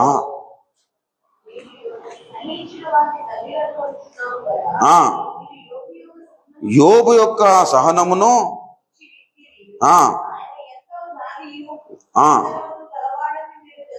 11వ వచనము, ఆయన ఎంతో జాలియో కనికరమును గలవాడని మీరు తెలుసుకొని ఉన్నారు. మనం ఏం తెలుసుకున్నాము? యోబు జాలి గలవాడు, కనికరము గలవాడు. యోబును గురించి ఇంకా ఆయన చెప్పుకున్న విషయాలు మనము ధ్యానం చేస్తే ఎన్నో విషయాలు చెప్పాడు. నా ఇంట నా దాసులకు పుట్టిన కుమారులు నాకు కలరు అంటాడు. దుష్టుల పళ్ళు విరగొట్టినంటాడు. ఎన్నో విధాలుగా యోబు దేవునికి ఇష్టడిగా బ్రతికినాడు, న్యాయముగా నడుచుకున్నాడు. ప్రభునందు ప్రియుల, యోబు అంటాడు 30వ అధ్యాయంలో 31లో, నా కన్నులతో నేను నిబంధన చేసుకుంటే నేను కన్యకను ఎలాగూ చూచేదాను. ఆ తర్వాత 23వ అధ్యాయంలో అంటాడు, ఆయన నోటి మాటలు నా స్వాభిప్రాయం కంటే ఎక్కువగా ఎంచుతుంది. 31లో మరలా అంటాడు, నేను రాజు వలె ఆయన వద్దకు వచ్చేదాన్ని. అంటే యోబు దేవుని దగ్గరికి రాకుండా ఎటువంటి దోషములు కానీ పాపములు కానీ ఆయన మీద, ఆయన మనస్సాక్షి కానీ ఏది కూడా దోషారోపణ చేయలేని పరిస్థితిలో తన జీవితాన్ని గడిపాడు. అలాంటి యోబు భక్తుడు ఎంతో నష్టపోయినప్పుడు కూడా ఆ యథార్థతను కనపరిచాడు. ఆయన ఎటువంటి వాడట? జాలిగల మనస్సు కలిగిన వాడు, కనికరము కలిగిన వాడు. యోబు యొక్క సహనము గురించి మీరు విన్నారు కదా. ఆయన జయించిన జీవితమును గురించి సాక్ష్యం ఇస్తా ఉన్నాడు. సహించిన వారిని ధన్యులు అనుకొనిచున్నాము కదా. ప్రభునందు ప్రియులారా, ఈనాడు సహించడం అనేది క్రైస్తవ సమాజంలో లేదు. ఓపిక లేదు, ఓపికలు నశించిపోయాయి. సహనము లేదు. ఇంతసేపు తన్ను తాను నీతిమంతునిగా అనుకోవడానికి ఇతరుల మీద నిందలు మోపడం, ఇతరులను నిందించడం, ఇతరులను అవహేళన చేయడం, ఇతరులను దోషులని తీర్పు తీర్చడం, ఇదే సాగుతుంది. కానీ యోబు అలాంటి వ్యక్తి కాదు. ఎన్ని పరిస్థితులు అనుభవించినా పర్వాలేదనుకున్నాడు. ఎన్ని పరిస్థితులలో కూడా యోబును దేవుణ్ణి కలిగి ఉన్నాడు. యోబు దేవుని ఏమాత్రము దూషించలేదు. పరిస్థితులు ఎన్ని విధాలుగా తిరగబడినా మనము కూడా యోబులాగా జీవించడానికి యోబు యొక్క చరిత్రను దేవుడు మన కొరకు బైబిల్ గ్రంథంలో లిఖించాడు. హల్లెలూయా.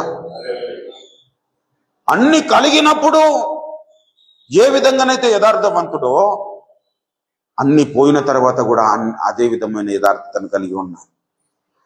అన్ని పొందుకున్నప్పుడు ఏ విధంగానైతే దేవుని యందు భయభక్తులు కలిగి ప్రవర్తించాడో అన్ని పోయిన తర్వాత కూడా అదే భయభక్తులు దేవుని యందు కనపరిచాడు. ప్రభునందు ప్రియులరా, ఈనాడు ఎంతమంది అలాంటి వ్యక్తిత్వం కలిగిన వారు. ఈరోజు మనం అలా తయారవుదాం ప్రియులరా. రానున్న కాలము గడ్డు కాలము కాబట్టి మన జీవితాలను మనము సిద్ధపరచుకోవడానికి మనము యథార్థవంతులముగా తయారవుదాం. ఇప్పుడు మనము ఎలా ఉన్నామో మనటిది వ్యక్తిగతంగా ఎవరికి వారు మరి లేఖన కాంతిలో, దేవుని ముఖ కాంతిలో మనం పరిశీలన చేసుకోవచ్చు. కానీ రానున్న దినాల్లో మనం వేషధారులుగా ఉండొద్దు. రానున్న దినాల్లో మనము అన్యాయస్తులముగా ఉండొద్దు. రానున్న దినాల్లో మనము దేవుని యందు భయభక్తులు లేని వారముగా ఉండడానికి వీల్లేదు. రానున్న దినాల్లో చెడుతనమును పొందుకుంటున్న వారముగా మనం ఉండొద్దు. యోబు చెడుతనమును విసర్జించాడు. ఆయా కాలాలలో దేవునికి ఇష్టలుగా బ్రతికిన ప్రతి భక్తుడు చెడుతనమును విసర్జించాడు. చెడుతనమును చూసి ఎంకరేజ్ కాలేదు ప్రియులారా, చెడుతనం చూసి బాధపడ్డాడు. హల్లెలూయా. ప్రభునందు ప్రియులారా, హనోకు దేవునితో నడిచాడు. తనలో ఉంటున్న చెడుతనం అంతటిని విసర్జిస్తూ ఒక టైం వచ్చినప్పుడు దేవునికి ఇష్టడుగా మారిపోయాడు. నోవాహు లోకమంతా చెడిపోయి ఉంటుండగా నోవాహు మాత్రము దేవుని కౌగిల్లో పెరిగాడు. లోకమును చూసి ఆయన ఎంకరేజ్ కాలేడు. ఈనాడు లోకము నడుస్తున్న మార్గములో మనం నడవద్దు ప్రియ. నిష్కారణంగా యోబును ఎన్నో బాధలకు గురి చేశారు దేవుడు. అదేవిధంగా దుష్టుడైన అపవాది ఇద్దరు కలిసి. కానీ యోబు మాత్రం తన యథార్థతను విడిచిపెట్టలేదు. నీ మీదకి అలాంటి ఉపద్రవాలు ఒకవేళ దేవుడు పంపిస్తే, అనుమతిస్తే, నీవు కూడా చెప్పగలగాలి. నీ సాక్ష్యము దేవునికి కనబడగలగాలి. ఎస్, నా కుమారుడు యథార్థవంతుడు, న్యాయవంతుడు, చెడుతనమును విసర్జించినవాడు, న్యాయం భయభక్తులు కలిగిన వాడని దేవుడు సాక్ష్యం ఇవ్వగలిగిన స్థితిని మనం సంపాదించుకోవడానికి యోబు యొక్క చరిత్ర మనకు ఉపయోగపడుతుంది. హల్లెలూయా. నిరీక్షణకు ఆధారం లేని పరిస్థితుల్లో అబ్రహాం ఏ విధంగా నమ్మినాడో అలాంటి నమ్మకమును మనం పెంపొందించుకోవాలి. అన్ని కలిగినప్పుడు ఏ విధంగానైతే దేవుణ్ణి స్తుతించాడో, అన్ని నువ్వు అమ్మి బీదలకు ఇచ్చేయమన్నప్పుడు ఆ యవనస్తుడు ఏం చేశాడు? వ్యసనపడుచు వెళ్ళిపోయాడు. అలాంటి జీవితము కాదు. సంఘక్షేమము కొరకు మన ప్రాణమునైనను ధారపోయడానికి మనం ఇష్టపడ్డప్పుడే దేవుని దృష్టికి మనం యథార్థవంతులం అవుతాం. హల్లెలూయా. నీ ప్రేమే నన్ను ఆదరించేను, నీ ప్రేమే నన్ను ఆదరించేను, సమయోచితమైన నీ కృపయే నన్ను కాచి కాపాడెను, నీ కృపయే కాచి కాపాడెను, నీ ప్రేమే నన్ను ఆదరించేను, చీకటి కెరటాలలో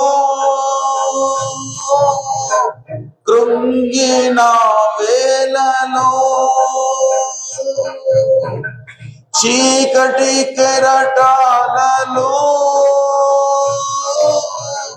కృంగిన వేళలో ఉదయించెను నీ కృపణాయడలో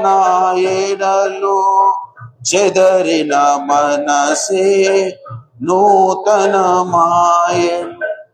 ఉదయించెను నీ కృపణాయడలో చెదరిన మనసే నూతనమాయెను మనుగడయే మరో మలుపు తిరిగేనా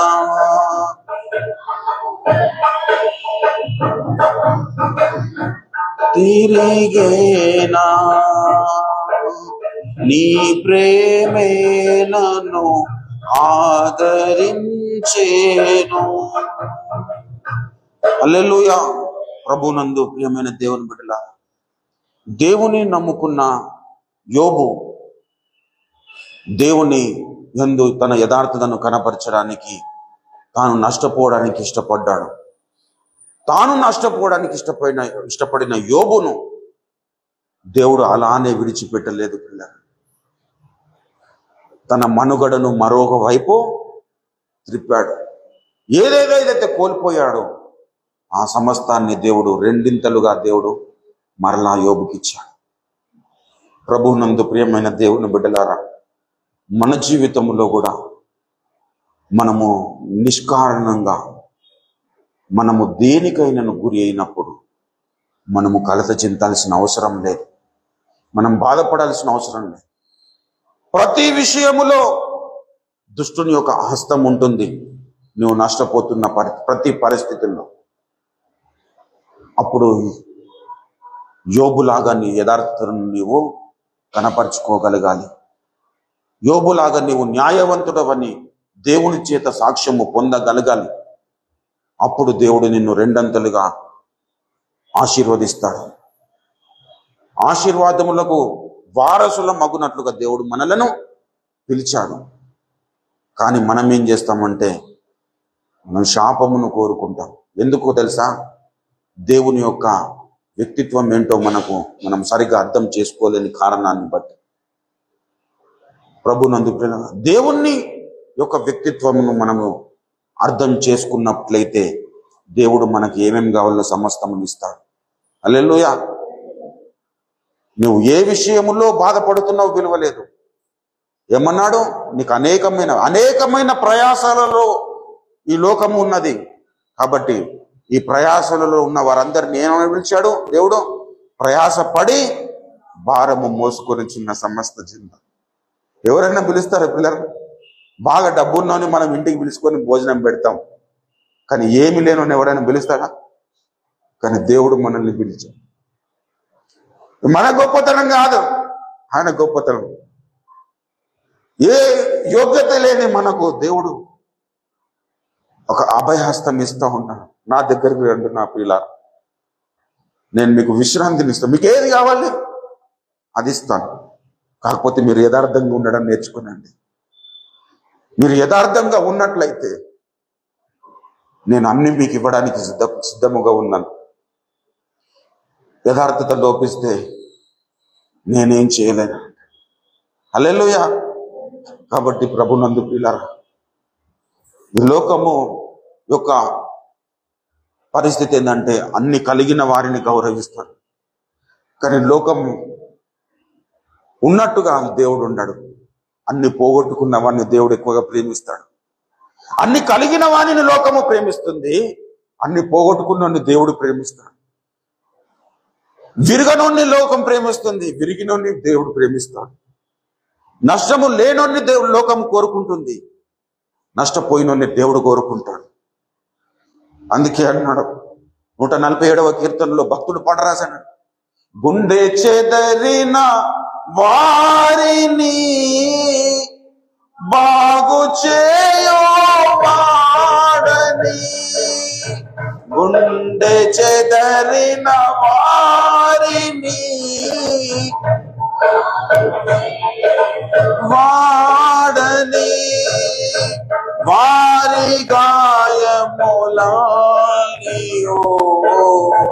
కట్టుచున్న వాడని, వారి గాయములనియో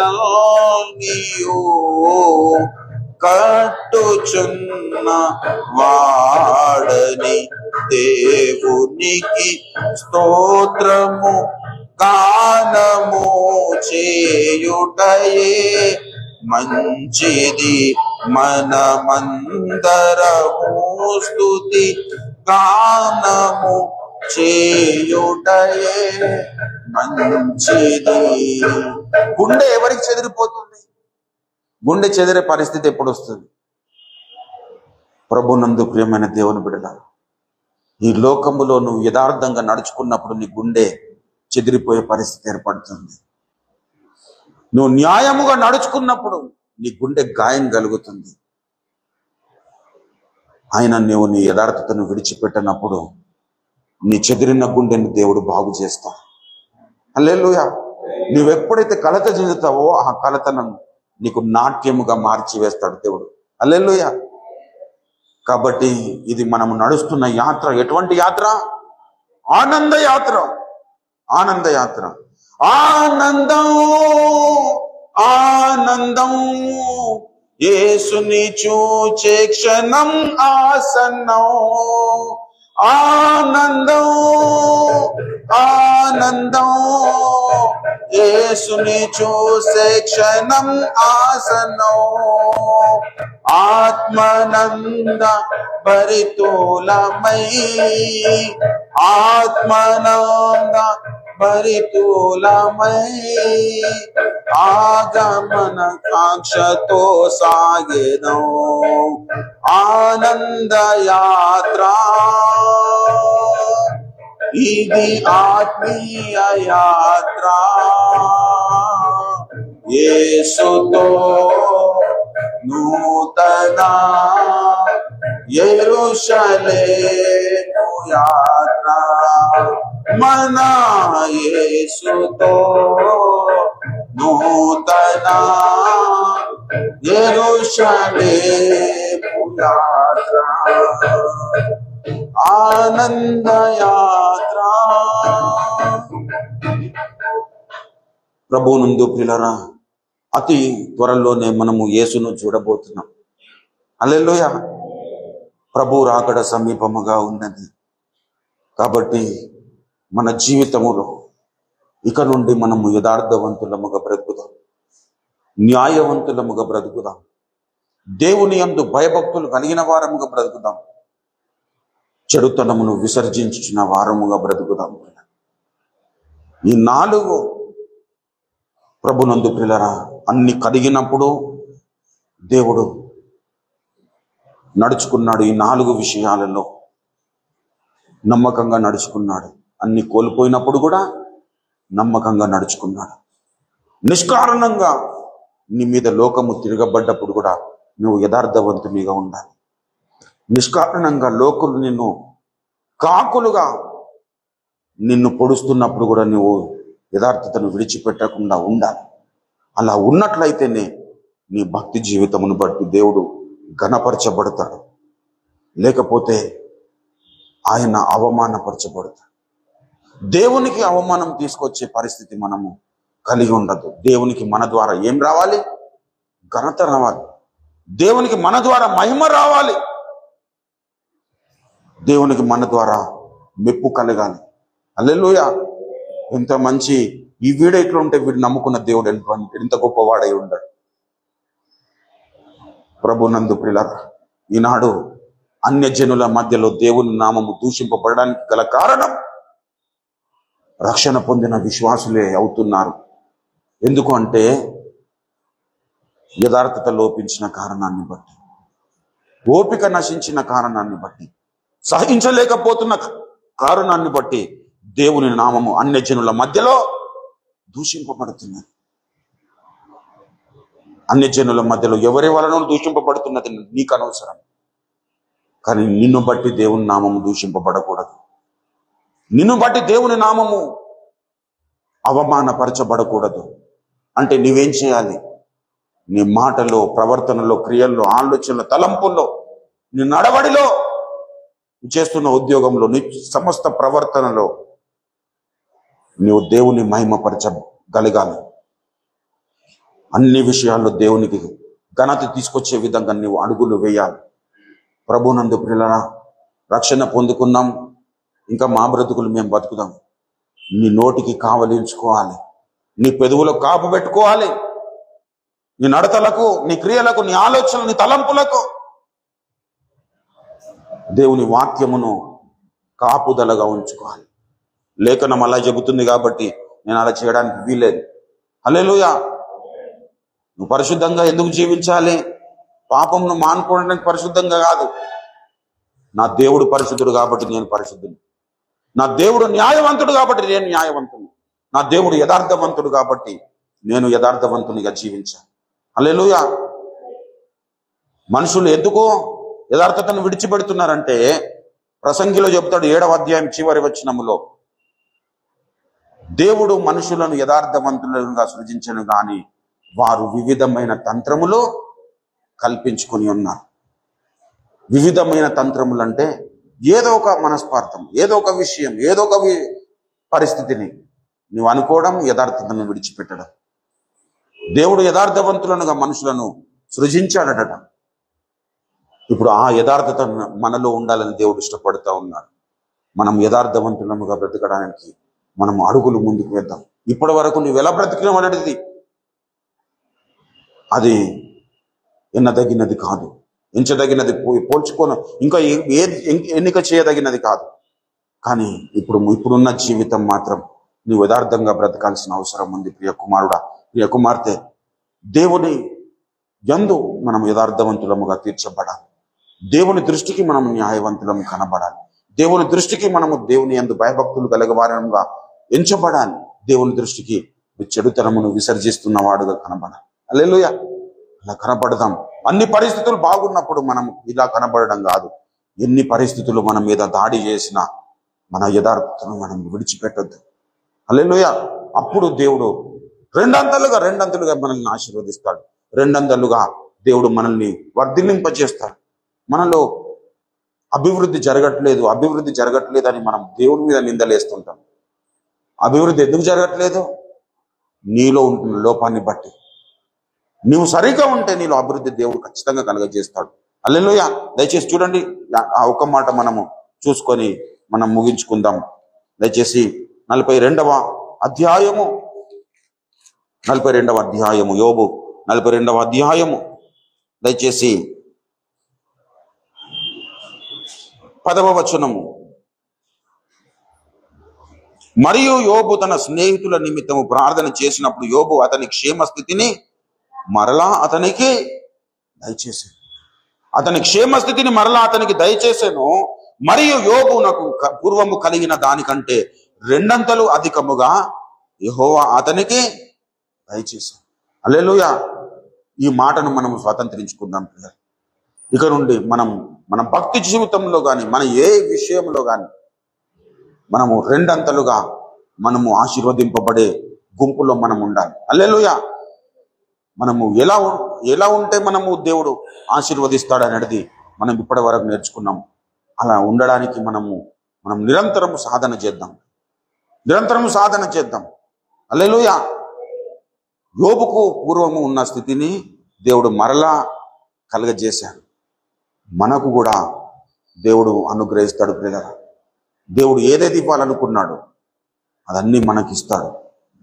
అలా ఇవ్వాలంటే మనము ప్రదర్శించాల్సిన ప్రదర్శన ఎలా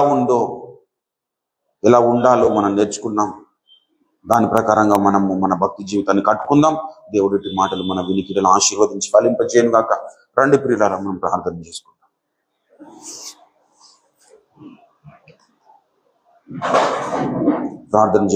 మోకరించడానికి అవకాశం ఉన్నవారు మోకరించండి. అవకాశము, ఆరోగ్యము సహకరించని వారు మరి కుర్చీలలో కూర్చొని దేవుని వైపు మన మనసులను త్రిప్పుకుందాం. దేవుని వైపు మనము మన ఆలోచనలను త్రిప్పుకుందాం. నిన్ను బట్టి అన్యజనుల మధ్యలో దేవుని నామము దూషింపబడడానికి వీల్లేదు పిల్ల. నిన్ను బట్టి దేవుని నామమునకు మహిమ రావాలి. ఒకవేళ యోబు యథార్థతను విడిచిపెట్టి ఉంటే, న్యాయమును నడుచుకోవడము విడిచిపెట్టి ఉంటే, దేవుని యందు భయభక్తులు కలిగి ఉండడం విడిచిపెట్టి ఉంటే, దేవుని నామమునకు అవమానము కలిగేది. యోబు గురించి ఇన్ని మాటలు చెప్పినావు, ఇప్పుడు పరిస్థితి ఏంది యోబుదని దుష్టుడైన అపవాది దేవుణ్ణి అపహాస్యము చేసేవాడు. ఆ పరిస్థితిని యోబు తన జీవితంలో తావివ్వలేదు ప్రియులారా.